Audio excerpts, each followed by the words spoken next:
Jedne davne zimske noći, Galileo Galilei, ovaj tulik, odlučio je kako je vrijeme da bolje upoznamo jednu od najsjajnijih točkica na noćnom nebu. Ovu točkicu. Nemoguće je fulat. Usmjerio je svoj teleskop prema Jupiteru i promijenio način na koji doživljavamo svemir. Vidio je Jupiter kao nitko prije njega, ali vidio je i nešto neočekivano. Malene točkice koje ga prate. Nije mu se pričinjavalo.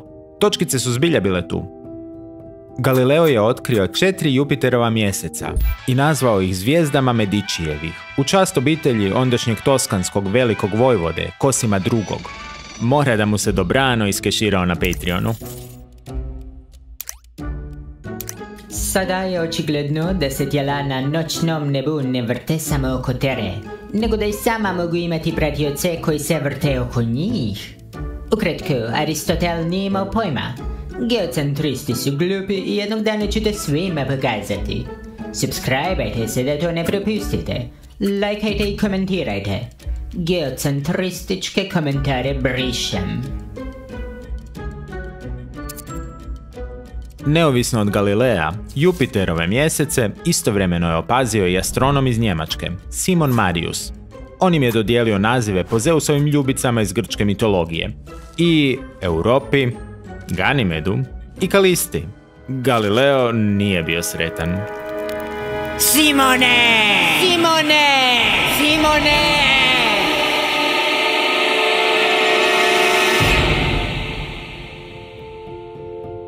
Odbio ih je voditi pod nazivima svog krvnog neprijatelja Mariusa, te ih je u bilješkama označavao isključivo brojevima, redom od najbližeg Jupiteru pa do najudaljenijeg.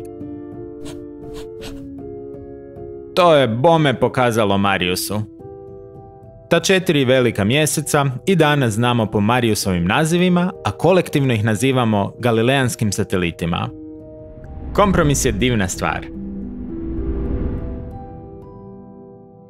Opažanja kralja planeta nastavljamo sve preciznijim instrumentima, a boljim pogledom otkrivamo još 76 malenih mjeseca. Kako to obično biva, donedavnu sjajnu točkicu počinjemo doživljavati kao dinamičan svijet, posve drugačiji od našeg. Plinoviti je to div turbulentne atmosfere i snažnih oluja. Tako recimo jednu oluju koju smo maštovito nazvali velikom crvenom pjegom, jer je velika, crvena i pjegasta, opažamo već stoljećima. Brzina vjetra tu doseže i 650 km/h. Odnosno 350 čvorova za naše vrle mornare. A njezin promjer je trenutno veći od našeg čitavog planeta, tako da ju nije teško opaziti ni manjim teleskopom.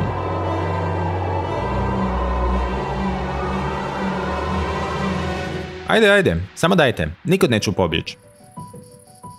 Čitava fora ima smisla samo ako imate teleskop, i ako je dok ovo gledate večer, i ako je Jupiter vidljiv. Nisam to baš dobro promislio.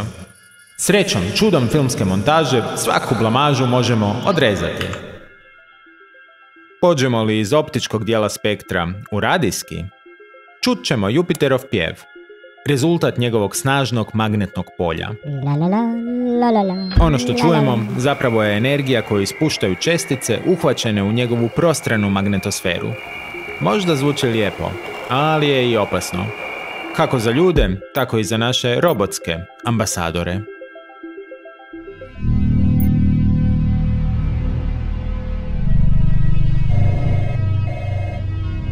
Prva letjelica u prolazu je Pioneer 10, koja između ostalog prikuplja podatke o radijaciji unutar Jupiterove magnetosfere.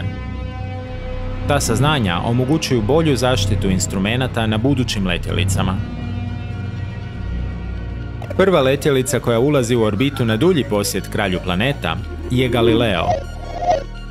Nakon brojnih odgoda i tehničkih problema, Galileova znanstvena avantura uspješno započinje 8. prosinca 1995. godine.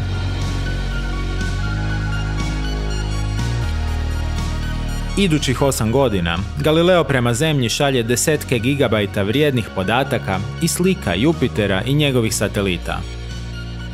Gigabajti u vrijeme terabajta i petabajta zvuče tako skromno, ali treba uzeti u obzir da su to gigabajti koji nam stižu s udaljenosti koje se mjere u stotinama milijuna kilometara. Vi sad kod kuće možda imate optičku vezu od par stotina megabita u sekundi. Ali Galileo je sa Zemljom komunicirao brzinom od 1000 bita u sekundi, odnosno 0,001 megabita u sekundi. Zamislite YouTube pri toj brzini.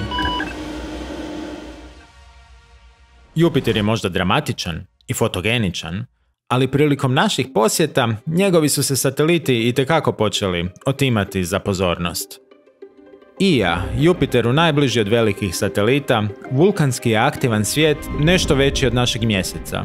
Ijinu vulkansku aktivnost pokreće trenje izazvano gravitacijskim rastezanjem od strane Jupitera s jedne strane i drugih galilejanskih satelita s druge strane.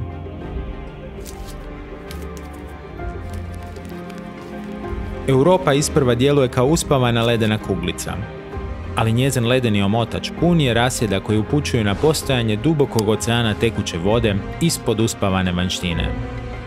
Oceana u kojem bi možda mogli doživjeti prvi susret s izvanzemaljskim životom. Dobro, možda ne baš takav, prije ovako nešto.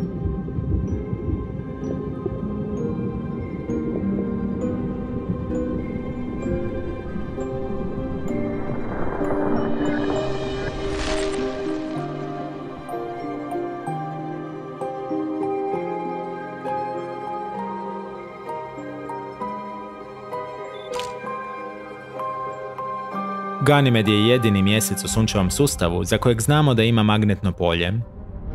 A tajne koje se kriju ispod Kalistinih brojnih kratera otkrivat ćemo tek budućim misijama. No nismo se samo naslikavali oko Jupitera. Galileo je sa sobom vodio i prijateljicu, koju je čekala mračna sudbina. 5 mjeseci uoči susreta s Jupiterom, atmosferska sonda se odvaja od Galilea. Preostalih 82 milijuna kilometara prevalit će sama.